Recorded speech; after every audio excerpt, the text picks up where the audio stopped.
last week's gospel, we talked about it being the end of what appears to be original ending of the Gospel of John, chapter 20, ending with what's called the shorter conclusion.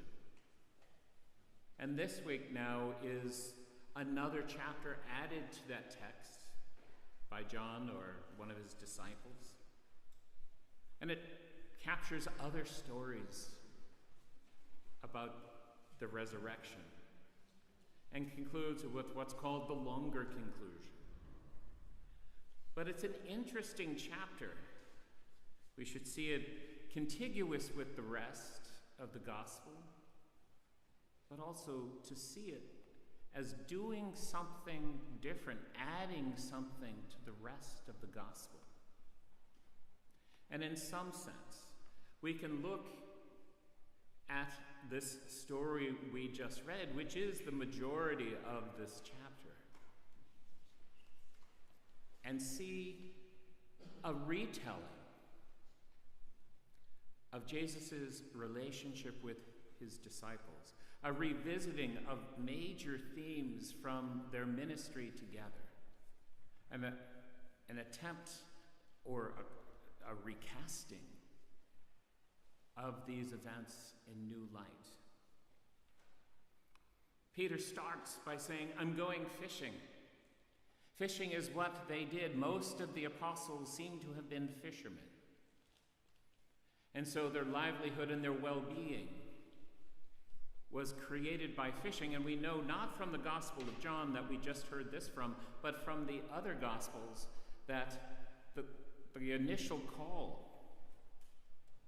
of the disciples were doing just this. They were fishing. And Jesus called them, Peter and Andrew, and James and John, the sons of Zebedee. And he called them to become fishers of men, people who'd go out and collect for God, catch for God, people around Galilee and Jerusalem, and eventually the known world. Today, we have the apostles, after their ministry with Jesus, after they had walked and sat at his feet and listened to his teaching, been touched by his love, after they had gone out and proclaimed the good news and brought healing and hope, after they had driven out demons, but after also the crushing defeat of the crucifixion, the end of it all. And so in this moment, when they know not what to do, they're back fishing. And standing on the shore is the resurrected Christ, calling to them again. Calling to them now not just as an itinerant preacher, but as the one who has moved through death to new life, to resurrected glory. And he calls them once again. What is this catch of 153 fish? 153 is considered by most to be a symbolic number, and it seems to relate to either the number of known nations around the world, or peoples, or languages. But it is a sense that they caught the totality of the world in their nets when Jesus told them to do so. And so we revisit this moment when they're first called by Jesus, and once again they're called to bring hope and healing to the world. And then we know that in all four of the Gospels we have a version of the Last Supper, where they gathered the night before Jesus died. And Jesus took bread, and Jesus took wine and offered it in thanksgiving to God, and then gave it to them. And let them know that this is now a symbol, the reality, a participation in his very body and blood. That was the Last Supper. Now in the resurrection, we have what could be described as the first breakfast.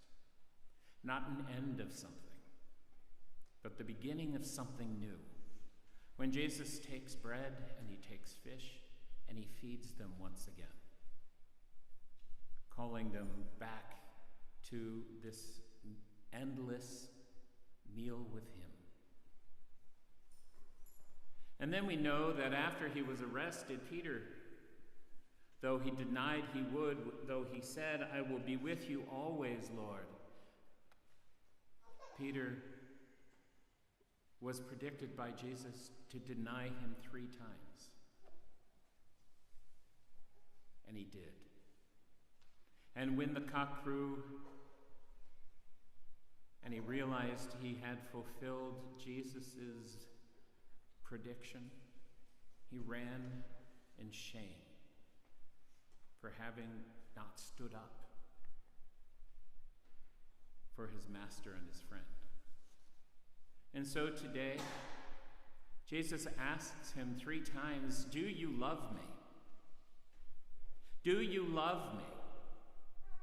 Do you love me?" And 3 times Peter says, "I do love you.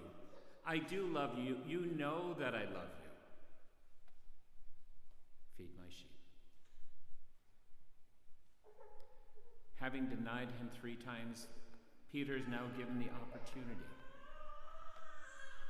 to announce his love and his dedication. And then this odd and mystical and predictive statement.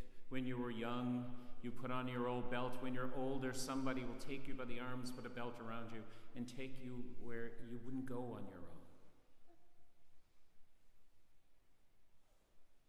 This was a statement that those who follow Christ are given the opportunity to give everything. This was a prediction of Peter's own death, which came on a cross in Rome. These words today in this longer conclusion to the Gospel of John are not just retelling the story of the apostles and things that happened to them. It's a statement about us and who we are. For we know we are much like those early disciples. We are much like the apostles, that we have within us the ability to say, "Yes, Lord, I believe," and then the ability to turn our back, to fall backslide, to get filled with doubt, or simply end up in a state of sin. All of that didn't belong exclusively to the apostles. It is the journey of almost every Christian in some way. What Jesus is saying as he stands on the shore is shouting out to us as we labor through life, "Come have something to eat." Jesus is standing on the shore shouting to us, calling to us to come in and to accept the gift of his love, but also to accept the gift of the mission. That each and every one of us is called in our own life, in our own way, to witness to the truth, to proclaim, "Yes, Lord, I love you." In the way that we care for one another, in the way that we meet the needs of those who cannot meet their own needs, in the way that we share love and compassion and hope in the world. Yes, Lord, I love you. And some of us may be called to go much farther in life than we'd ever dreamed of going on our own, to witness to our faith with our lives.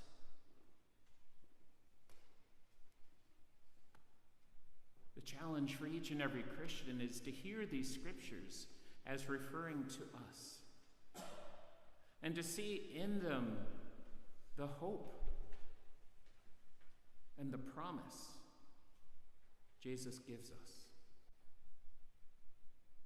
"Feed my sheep," he says to you and to me.